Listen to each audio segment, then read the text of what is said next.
মাত্র নির্বাচনী জয় নয়, পশ্চিমবঙ্গে যে অরাজকতা চলছে, পশ্চিমবঙ্গ যে খাদের ধারে দাঁড়িয়ে রয়েছে, জীবন জীবিকা অনুপ্রবেশ দুর্নীতির পাঁকে ডুবে যাওয়ার যে খাদে দাঁড়িয়ে রয়েছে, পশ্চিমবঙ্গের জনগণের সঙ্গে তাদের বারবার যে প্রতিধ্বনি উঠে আসছে, তারই তো কণ্ঠস্বর ভারতীয় জনতা পার্টি।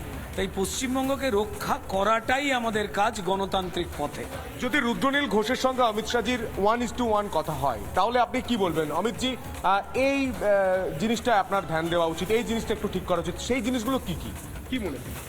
আমার মনে হয় শুধু আমি তার থেকে একটাই কথা বলবো যে শক্তি দিন আরো লড়াই করার, ওরা আরো মারুক, আরো রক্তাক্ত করুক।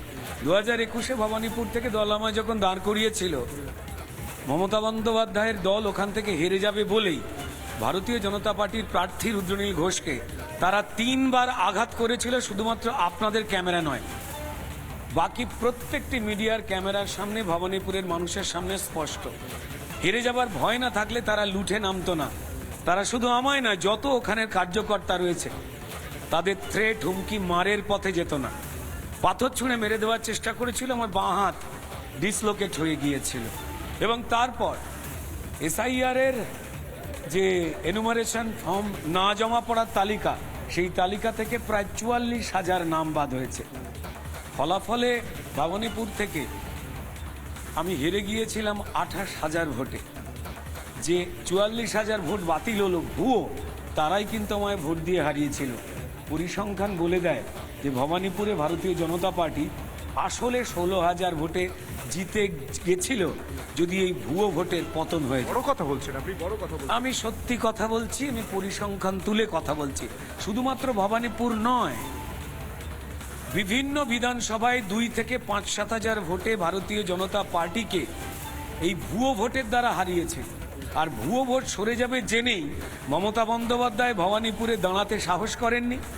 আর এবারেও তারা ভুয়ো ভোট আটকাতে বিভিন্ন রকমভাবে বানচাল করবার প্রক্রিয়া চালিয়ে যাচ্ছেন, যাতে কোনো লাভ হবে না। লাভ হবে না, কিন্তু মমতা বন্দ্যোপাধ্যায় কাল তো বললেন দুঃশাসন এসেছে, ওনার চোখ দেখলেই ভয় পায়। দেখুন, মমতা বন্দ্যোপাধ্যায় একজন বয়স্কা প্রবীণা একজন নেত্রী। তিনি গুলিয়ে ফেলেন যে তৃণমূলের চোর জোচ্চোর দলের চেয়ারে বসে যা খুশি বলা যায়, কিন্তু মুখ্যমন্ত্রীর চেয়ারেও তো তিনি বসেছেন। তো ফলত এমন কোনো কিছু বলা যায় না যা তার অবশিষ্ট মান সম্মানকে শেষ করে দেবে।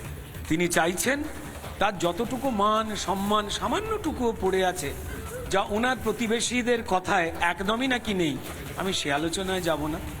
আমি সম্মানীয় মুখ্যমন্ত্রীকে বলবো, বয়স হয়েছে, শরীরের যত্ন নিন। মস্তিষ্কে স্থিরতাতে সমস্যা হচ্ছে আপনার, এ বড় যন্ত্রণা, এগুলো ঠিক নয়। আর আরও আমার মনে হয় বেড়েছে ওনার বাংলাদেশের যে জিহাদি শক্তিরা ওনাকে আই লাভ ইউ বলেছে, বিয়ের প্রস্তাব দিয়েছে, যা অত্যন্ত জঘন্য, এবং আমরা প্রতিবাদ করি। নানা ধরনের কন্টেন্ট দেখার জন্য লাইক করুন, শেয়ার করুন আমাদের ফেসবুক পেজ, সাবস্ক্রাইব করুন আমাদের ইউটিউব চ্যানেল।